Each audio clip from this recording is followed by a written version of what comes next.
Hey guys, how's it going? Today we've got a rather large and small knife. I know, it's kind of weird. This is a rather long and large knife, but rather slim and slender, hence the name. So this is from Casey over at Old Dominion Knife Works. This is the Lycan Slenderman Hybrid. Gives you a little information there. Ceramic bearings and detent. So, got a few information there. Some stickers that come with the knife. This is lent in. This is Kyle J. Lamphier's knife, and I'll put a link to his channel down below. And it came through a pass-around group that we both belong to, but he offered up his personal knife to send around. So let's dive right in. Closed length. Closed length is 6 3/8 inches. Let's do a quick little size comparison just before we even get started. So closed, it is just about the same length as the Spyderco Delica. I just want to get that out of the way so everybody has some some context. Oh boy. All right, so 6 3/8 closed. And let me hold it back here so it fits in the screen. 11 5/8 inch overall. Yep, almost just shy of a foot. Blade length 5.2 inches. Cutting edge of almost 5, just a hair under 5 inches of cutting edge. Get out of here. AEBL steel. Blade thickness is relatively thin for the size of the blade at 0.136. Overall thickness is 0.612, minus the clip, of course, and it runs on ceramic bearings. This is not drop shut. It's, smooth and controlled, but fires every time with ease. Weighs in at 7.6 ounces. So it's big, but it's very thin and slender, and absolutely disappears in your pocket. I mean, you wouldn't think so, but it absolutely disappears. Okay?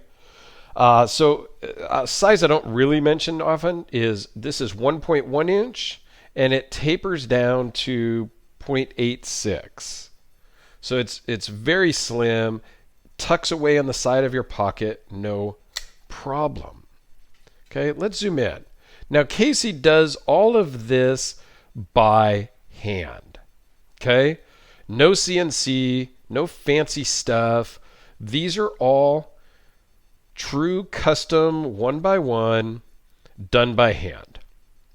Does an amazing job. Even has kind of an orange peel finish to the backspacer.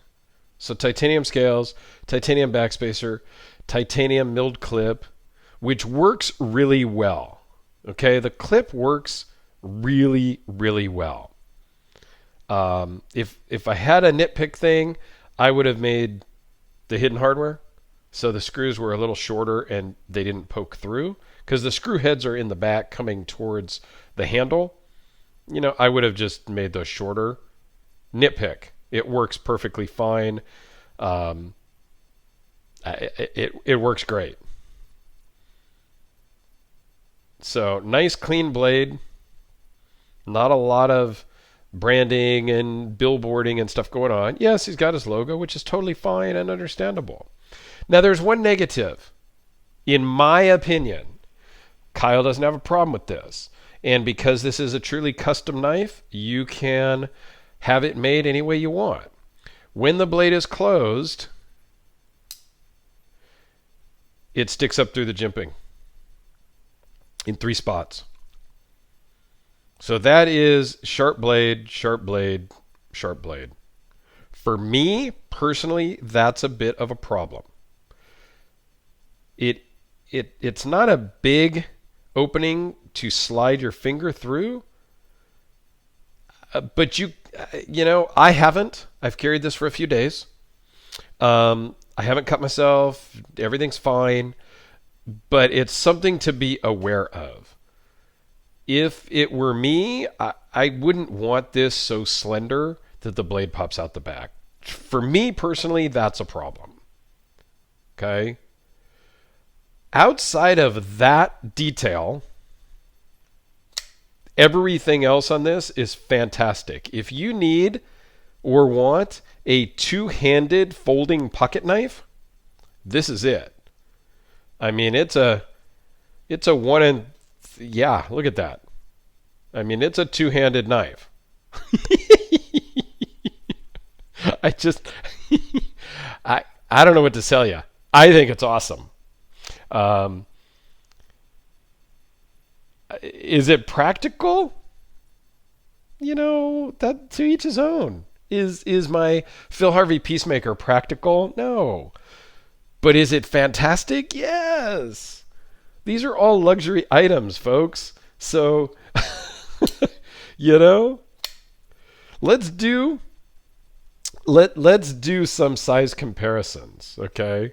And we'll do it this way because the lighting, for some reason, off of the blade is going a little nuts. And I did bring out one of Casey's other knives, the Mini Butcher. I think I always get confused what this one's called. Mini Cleaver, EDC Cleaver, I think. I don't remember.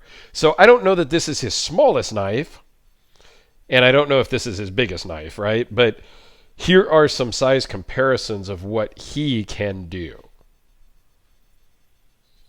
This was my first Old Dominion Knife Works. I own this one. My buddy John lent it in for review, and I ended up buying it. I don't do that with everything. God, I wish I could. Some of the stuff that comes through is amazing. So the Sharpie is smaller than the handle. We did it next to the Delica already, but here we go again. Let's go with the Holt Spectre. I did bring out a couple of bigger knives so we can compare here in just a second.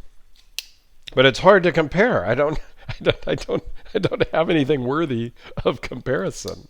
Guys, I'm just blown away. How about the Demko AD20? And a lot of people think this is a big knife. Just saying. It's an awesome knife. And the other one that I brought out today was the Viking Midgard Messer, I think is how you pronounce it. And this is a big knife. This is a gigantic knife. I'm kind of speechless, guys. But, yeah. How about the 523? Just because that's, I think, a very comparable-ish. Yeah, Casey knocked it out of the park with the Slenderman.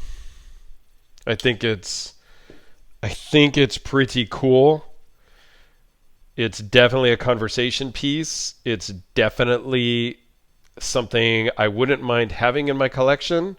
I would just have him make it a little bit taller so that the blade wasn't sticking out personally.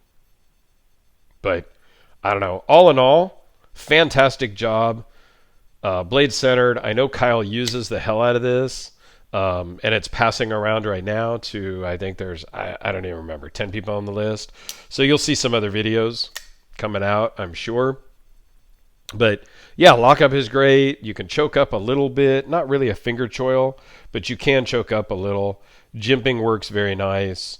All in all, great job, Casey. So there you go, guys. If you need something big, crazy, and out there, here you go. Check out Casey.